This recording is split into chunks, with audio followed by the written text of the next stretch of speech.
1,200 tons of gold you stole, plus interest, comes to approximately $500 billion. But that's not what we want. Georgieva, recovering some composure, asked, "What do you want?" "Everything," Ibrahim replied simply. "Every ounce of gold the IMF holds, all 2,814 tons. Consider it partial payment for 50 years of economic terrorism." "That's absurd," Georgieva protested. "That gold belongs to all member nations." "Member nations that participated in the theft," Ibrahim corrected. "We've identified which countries received portions of stolen African gold. Would they like their citizens to know they're holding stolen property?" The threat was clear. If this went public, dozens of governments would face outrage from their own people. The IMF's executive board member from France tried to salvage the situation. "Surely we can negotiate." Ibrahim cut him off.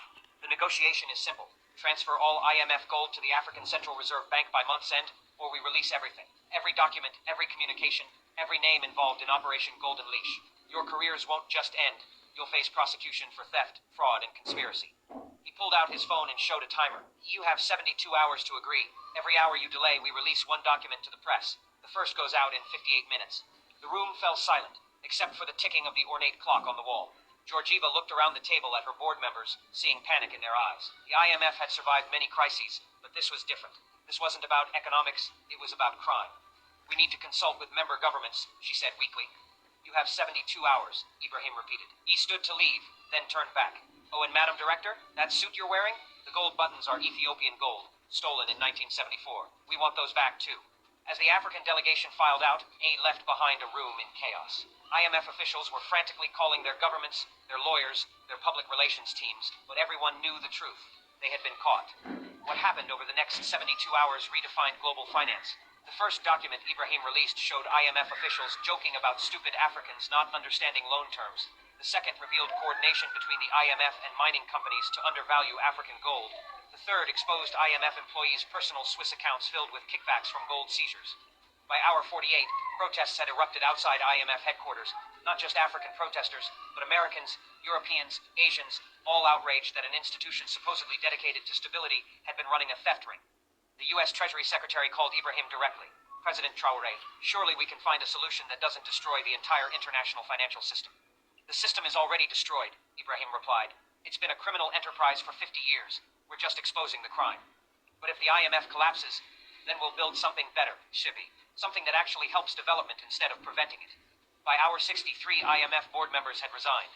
By hour 65, Georgieva was removed by emergency vote. By hour 70, Switzerland announced it was freezing all IMF-related accounts pending investigation. At hour 71, with 1 hour remaining, the IMF's emergency director called Ibrahim. "We agree to your terms. All gold will be transferred." And Ibrahim prompted. "And what else?" "The admission. Full public admission of Operation Golden Leash, with apologies to every affected nation." The silence on the line stretched for 30 seconds. Finally agreed. The transfer of 2,814 tons of gold from IMF vaults to the African Central Reserve Bank in Addis Ababa took 3 months to complete. Each shipment was broadcast live, showing gold bars being tested for authenticity. Several hundred were tungsten-filled fakes, adding another scandal weighed and deposited.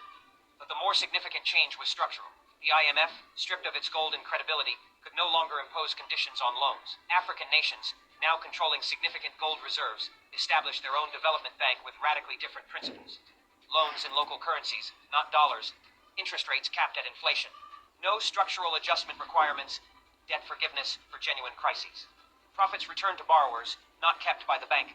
The model was so successful that within a year, Asian and Latin American countries were abandoning the IMF for the African Development System. The IMF, reduced to a shell of its former power, survived only as a research institution. Kristalina Georgieva